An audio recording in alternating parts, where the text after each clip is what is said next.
Ah, Sporty. I was told I'd find you here. Sensible. What are you doing here? Shouldn't be over by the Tiguan or something? Yeah, I've been reassigned. They said you needed help with a few things. Lame. With what? Like fuel a cop?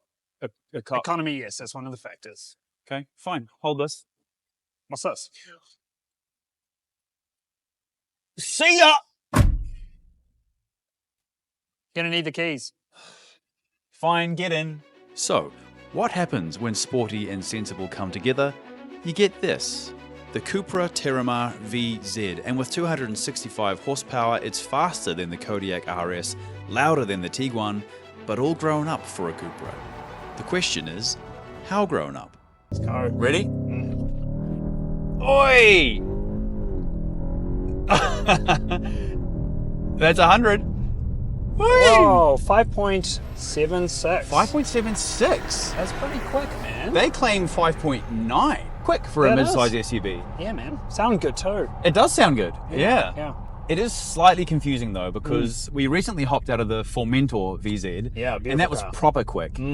Now, the Terramar also wears the VZ badge, but it's heavier, as you'd expect, being a bigger car. Yes, Right? yep. But it also makes less power. That's the sensible side coming through. Yeah. So it's about appealing to a different crowd that's maybe wanting something a little bit more grown up, a little bit more family-oriented features. Yeah, I guess that makes sense, Mr. Bloody Sensible. Yeah. We'll come back to the driving dynamics in a bit, but there is one very obvious similarity with the Formentor that the Terramar has, and I'm very happy about it. What's that? The styling. Yeah, it's a beautiful. sharp looker, man. Yeah, man. And you know what? It reminds me a lot of the said Formentor, especially the front and the rear. Very, very similar. Yeah. And I remember when I hopped out of the Formentor, I was like, damn, this thing looks good. It's a little bit small for me. Probably because of these big shoulders, right? You know what I'm saying?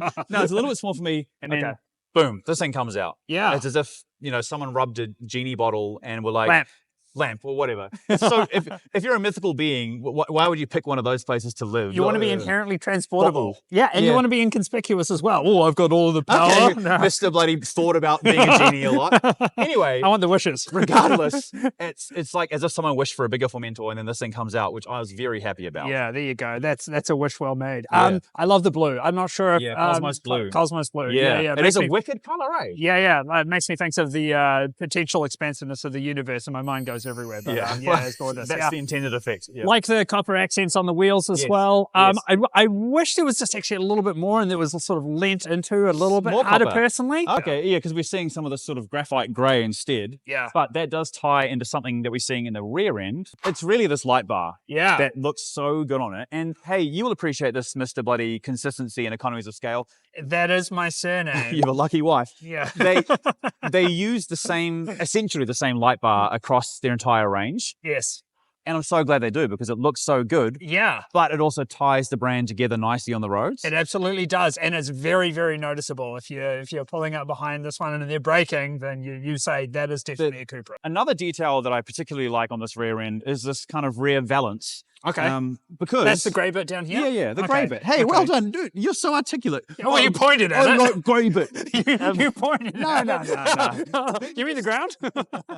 One big draw against it, though, is that there are no exhaust tips. And for me... That's a bad thing? Well, for the sporty person, it is, man. You want to see a couple of chunky exhausts sticking out. I think it looks really subtle and understated, and that looks like really, really good. But aside from that, it's another knockout design by Cupra. Like, whoever is in charge of their designs deserves some lollies, because... Do they have lollies in Spain? Is that a sensible question, Andy?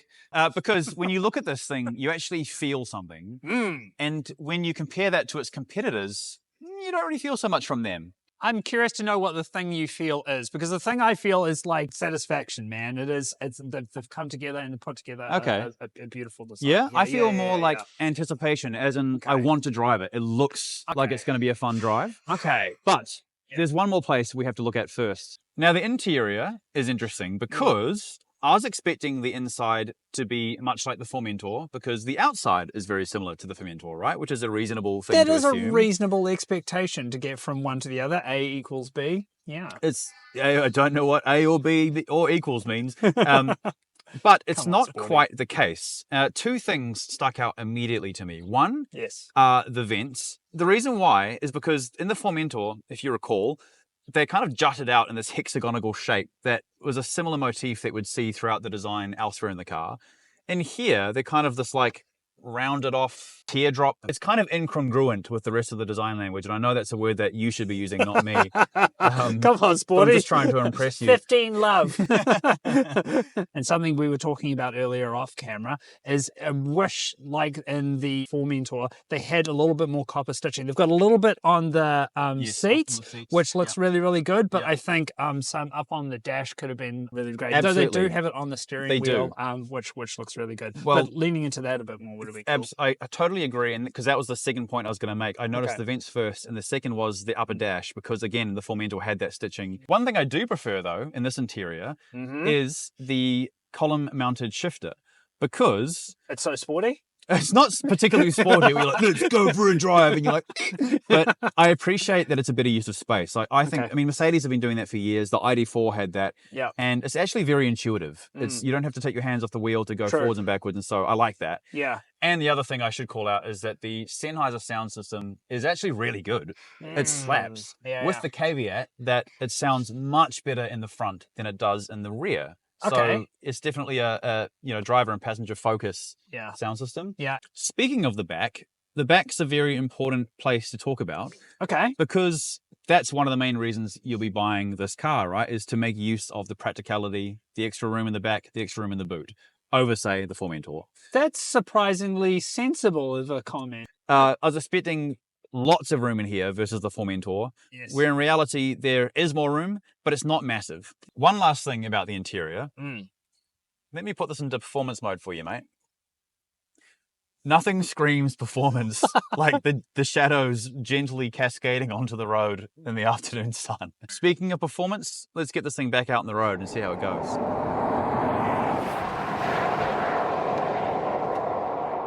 Before we go pushing this thing much harder, I will say that this does the comfort thing really well. Yeah. It's super comfortable, super quiet, super refined. Great city car. Yeah, really, really great to drive around the city. And what I like about it is that they've tuned the throttle in such a way that you only have to barely touch the accelerator to start building yourself up to kind of city speeds. And in that sense, it feels really effortless, which is nice. Yeah. Do you feel connected to the road? Absolutely not. Okay. No. Well, especially not in comfort mode. And in a similar vein, the steering is also super light. So driving around town is, just a breeze. And along the way, you'll get fairly decent fuel economy. Economy, that's the one. That's the one. Nowhere near what you'd get in the hybrid or in a diesel, but that's to be expected, especially given we have this button, the Cupra button, because press and hold that, and suddenly everything sharpens up. The suspension is more taut. The steering adds a little bit of artificial weight. You're hearing some engine noise pipe through. And all those things add up. It does give it a sporty edge and a sporty feeling, for sure. And if you put this in manual mode and you get the revs just right, and then you plant it, it'll put you back in the seat.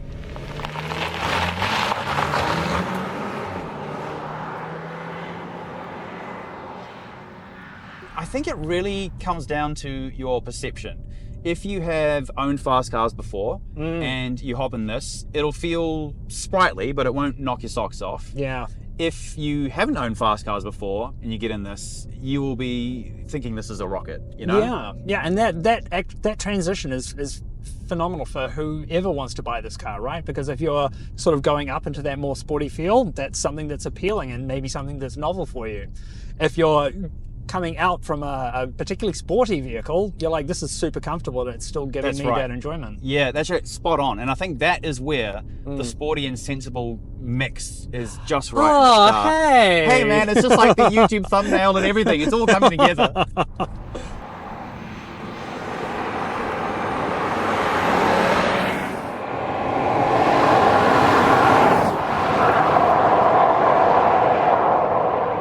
And even though there's a bit more body roll than the Formentor, you can throw this thing through corners and actually have a bit of fun. Yeah. Surprisingly so. You know what? Like, it's great. It would be remiss if they didn't have these grab handles, man. That's actually surprising. You need them? Cool. Yeah, that was good, man. Yeah. So something that I'm, for some reason, more cognizant of is actually the proximity to the ground. It actually feels slightly lower than other SUVs that we've driven, which I really, really like. Okay. And also you can see the profile of the hood as you're driving forward, and because of how it's contoured, that I reckon it looks really, really good. 90% of the time, whoever's driving or buying this car is probably going to leave it in comfort mode. Yeah. Where it does a really good job. And then there'll be that, you know, every so often you'll chuck it in Cupra mode or performance mode and give it a blat, and you know, you'll have a little smile on your face and be like, yeah, this is the right car for me.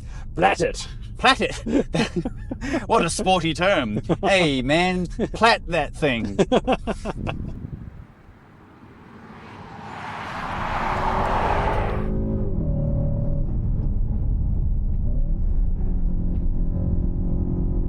There is only one thing about the driving experience that I can actually critique, which is the bloody speed warning. There's no way to turn it off permanently. Every time you start the car, the speed warning comes back on. And so it's kind of ironic because you're like, yeah, put it in Cupra mode, let's plat this thing. And then it's like, oh, stop! I'm scared. So what do you want me to do? I think maybe that is one more example of this car leaning a bit more to the sensible side. Go sensible. Yeah. Well, screw you, man.